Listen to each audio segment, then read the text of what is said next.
नमस्कार, सुप्रभात, स्वागत, अभिनंदन सबरंग कार्यक्रम में आप सभी का। मित्रों, आप सबको अनुभव होगा कि जब हम ऊपर की ओर चढ़ते हैं, ऊंचाई की ओर चढ़ते हैं, पहाड़ पर चढ़ते हैं, शिखर की ओर, तो हम झुककर चढ़ते हैं और जब हम उतर रहे होते हैं तो हम अकड़ कर के अर्थात सीधे होकर के उतरते हैं। जब कभी व्यक्ति शिखर की ओर जाता है, कुछ पाना चाहता है, कुछ बनना चाहता है, तो झुकना बहुत ज़रूरी है, विनम्रता बहुत ज़रूरी है। अकड़े रहना उतरने की निशानी है और झुकना चढ़ने की निशानी है। बड़ी बड़ी तूफ़ानों में भी आपने देखा होगा कि जो अकड़ कर के खड़े हुए होते हैं बड़े वृक्ष, वो उखड़ जाते हैं और जो वृक्ष झुक जाते हैं, झुकना जानते हैं, वो सरवाइव करते हैं, वो जीवित रहते हैं, तूफ़ान निकल जाते हैं और वो फिर यथावत अपने आप अपने स्थान पर खड़े हो जाते हैं। सचमुच विनम्रता या झुकना एक बहुत बड़ा गुण है जो हमारे जीवन को श्रेष्ठता की ओर ले चलता है, हमारे जीवन को सर्व प्राप्तियों से भरपूर कर देता है और सबके दिलों पे भी बहुत सुंदर स्थान प्रदान करता है। तो मित्रों, झुक कर के सदा आगे बढ़ने का संकल्प लेकर चलिए आगे चलते हैं आज के सुंदर सुवाक्य की ओर। जिसका मन ईर्ष्या और द्वेष से मुक्त है, वहाँ ईश्वर का स्थान बन जाता है। आज के दौर में कई मनुष्य दूसरों की सफलता देखना नहीं चाहता और ईर्ष्या तथा द्वेष के अवगुणों को धारण कर लेता है। लेकिन सच तो यह है कि जहाँ ईर्ष्या के दरवाजे खुले हुए हों, वहाँ असफलता ही दिखाई पड़ती है। और इससे अलग जब हम दूसरों की खुशियों में अपनी खुशी ढूंढते हैं, तो मन हमारा स्वच्छ और पवित्र बनता जाता है। और जहाँ ऐसे सद्भावना के कमल खिले हुए हो, वहाँ परमात्मा के स्थान का निर्माण हो जाता है। और जिनके दिल में एक प्रभु प्रेम हो, तो सफलता उसके गले का हार बन जाता है। तो इसलिए सर्व का भला सोचे, दूसरों के बजाय खुद की चेकिंग करें। मित्रों, किसी ने कहा कि काम इतना करो कि व्यस्त रहो, धन इतना कमाओ कि मस्त रहो और हमेशा अपना ध्यान इतना रखो कि स्वस्थ रहो। सचमुच यदि स्वस्थ रहेंगे तभी तो हम मस्त रह सकते हैं और व्यस्त भी रह सकते हैं। यदि स्वस्थ ही नहीं होंगे तो धन के द्वारा आनंद नहीं ले सकते और न ही अपने कार्यों में हम व्यस्त रह सकते। इसीलिए तन का ध्यान रखना, स्वास्थ्य का ध्यान रखना बहुत बहुत ज़रूरी है। और यही कारण है कि प्रतिदिन आपकी सेहत आपके हाथ में कुछ सुंदर बातें लेकर हम आपके लिए आते हैं। आइए देखें कि इस पिटारे में आज आपके लिए क्या खास है। एक्सरसाइज का महत्व सभी जानते हैं, परंतु हमें क्या एक्सरसाइज करनी है या तो हम कर रहे तो क्या करना है। आपके लक्ष्य अलग अलग हो सकते हैं। कोई कह सकता है कि भी मुझे मसल्स को स्ट्रांग बनाना है, मेरे एप्स प्रोमिनेंट होने चाहिए। कोई कहेगा मुझे वेट कम करना है। परंतु एक इम्पॉर्टेंट रीजन है एक्सरसाइज का, वह है एक्सरसाइज से आप ऊर्जावान बनते हो। बल उस समय लगता है, कोई कहते मेरे में शक्ति नहीं है एक्सरसाइज करने की, परंतु आप शुरुआत करो, देखना फिर सारा दिन आप में ऊर्जा रहेगी। और जो भी व्यायाम करते हो, ऐसे कि भी हमारे अलग अलग जॉइंट्स है, जैसे गले में है, बैक में है, शोल्डर में, एल्बो में, हिप्स में है, नी जॉइंट है, वो सबको थोड़ी सी एक्सरसाइज मिले। और जो हार्ट के लिए अच्छा है, यह माना भी गया है कि एक वीक में एटलीस्ट आप 150 मिनट्स चलो। थोड़ा ज़्यादा भी हो तो अच्छा ही है। अब देखना है कोई बहुत मुश्किल नहीं है। अब दिनचर्या का हिस्सा भी बना लो थोड़ा सा, तब भी वो 150 मिनट्स आपकी हो जाएगी। पॉसिबल हो तो थोड़ा ज़्यादा भी करो। मैं तो ऐसा कहता हूँ कि एक पुराना सा पिलो लो, एक लकड़ी लो, जोर से मारो उसको, तो उससे आपका अंदर का गुस्सा भी निकलेगा और जो अच्छी एक्सरसाइज मिलनी चाहिए वह भी मिलेगी। एक ऐसा भी हो सकता है भी जब भी वॉशरूम जाऊंगा मैं 2 मिनट चलूंगा, तो भी देखना ओवरऑल आपका चलना बहुत कुछ हो जाएगा।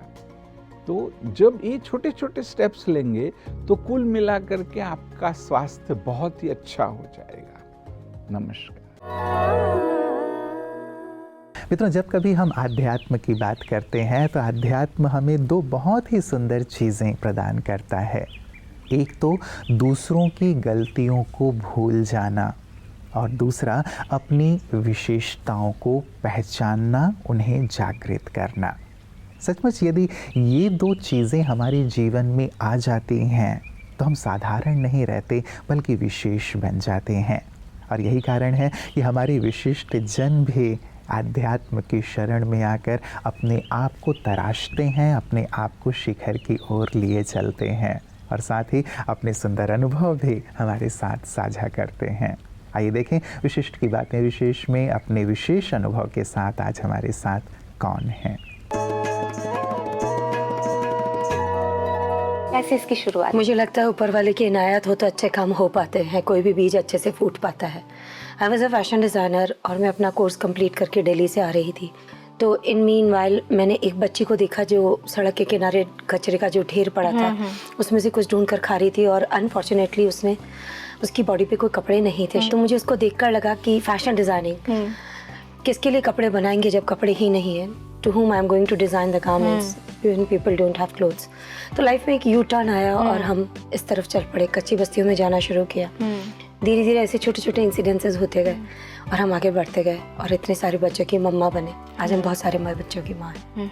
तो मैडम ये जो कारवां शुरू हुआ तो क्या आप अकेली थी या आपने जो जैसे आपने बनाया स्लम्स में जाती थी आप सब चारों तरफ, तो वो आप अकेली करती थी या लोग थे आपके साथ? या शुरुआत में कोई भी इंसान जब कुछ नए विजन के साथ शुरू करता है तो डेफिनेटली वो अकेला होता है और वो उसकी स्ट्रेंथ भी होती है। यानी कि वो अपनी इच्छा के प्रति, अपनी सोच के प्रति इतना अडिग होता है, इतना डिटरमाइन होता है कि वो चल देता है अकेला। कारवां बाद में बनता जाता है। एक बीज जब फूटता है तो छोटा सा नन्हा सा होता है, बाद में वट वृक्ष भी बनता है। So it is very simple. पर मैडम डेफिनेटली भगवान ने आप पे एक बहुत ब्लेसिंग मैं देख रही हूँ, आपसे बात कर रही हूँ, मुझे फील हो रहा है बहुत सेल्फ कॉन्फिडेंट आप हैं। पर अगर हम दुनिया में नज़र दौड़ाते हैं और स्पेशली अगर हम लेडीज़ की बात करें, कहीं ना कहीं सेल्फ कॉन्फिडेंस बहुत ऊपर नीचे होता है और डेफिनेटली यहाँ पर एक सपोर्ट की ज़रूरत होती है कि कोई ऐसा मिले जो कहीं ना कहीं वो भरपाई कर दे, वो कॉन्फिडेंस भरे हमारे अंदर। तो यहाँ पर अगेन आध्यात्म की जो बात आती है कि थोड़ा बहुत ज़रूरी हो जाता है कि कहीं एक्सटर्नल सोर्स, अगर हमारे इंटरनल हम इतने पावरफुल नहीं हैं तो बाहर से कहीं ना कहीं से लें। मैं आपसे जानना चाहूँगी आपकी इंस्पिरेशंस। ऑफकोर्स आपने बताया कि वो बच्चों को आपने देखा, उनकी जो बेसिक नेसेसिटीज़ फुलफिल नहीं होती थी वो आपको बहुत टच करती थी। मैं आपसे जानना चाहूँगी कि ये जो पूरा आपने ये जो सारा काम किया, डेफिनेटली इसमें बहुत चैलेंजेस तो रहे, आपने जो बताया भी काफ़ी स्ट्रगल रहा, कैसे इसको आपने पार किया? सच्ची बताऊँ, आपने कहा कि हम किसी को ढूंढते हैं कि कोई समझे, कोई हमारी ताकत बने, तो वो एनलाइटेड सोल ही नहीं होती। अगर आप एनलाइटेड सोल हैं तो वो आपके अंदर है, इनसाइड लाइट। बाहर की बल्ब फ्यूज भी हो जाती है, कभी लाइट भी चल जाती है, जनरेटर फेल हो जाते हैं, सूरज के प्रकाश से चांद और न जाने सूरज किसके प्रकाश से या खुद की तपत से, इट डिपेंड्स। तो हमने अपने आप को इतना तपाया कि प्रकाश फैल सकता है, तो अपने अंदर ही उस साथी को ढूंढा। आप तो बताते हैं कि आत्मा में परमात्मा है। मित्रों, अध्यात्म की एक सुंदर खूबी ये भी है कि ये हमारे नज़रिए को, हमारे जीवन को बहुत विशाल कर देता है। जब तक अध्यात्म जीवन में नहीं होता तब तक थोड़े से लोग ही हमारे संबंधी, रिश्तेदार या अपने होते हैं जिनके बीच हम रहते हैं।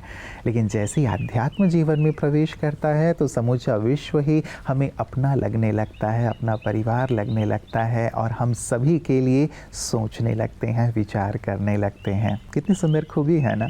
यदि यही भाव हर एक के मन में आ जाए तभी तो वसुधैव कुटुंबकम की भावना सही अर्थों में साकार हो पाएगी। और इसे ही साकार करने का सुंदर संकल्प लेकर सेवा कार्य कर रही हैं ब्रह्मा कुमारी बहनें। आइए देखते हैं उनकी इन सुंदर सेवाओं को। जम्मू के बीसी रोड में जेके ओलंपिक एसोसिएशन एवं ब्रह्मा कुमारी स्पोर्ट्स विंग के कुशल नेतृत्व में ओलंपिक दिवस मनाया गया। इस अवसर पर एक मैराथन भी आयोजित की गई, जिसमें हरी पैलेस के मुख्य द्वार से शुरू करके एमए स्टेडियम तक का सफर तय किया गया। यह मैराथन जेके ओलंपिक एसोसिएशन के अध्यक्ष आशुतोष शर्मा जी और उत्तरी क्षेत्र समन्वयक राजयोगिनी बी के सुदर्शन दीदी जी के मार्गदर्शन में रखा गया।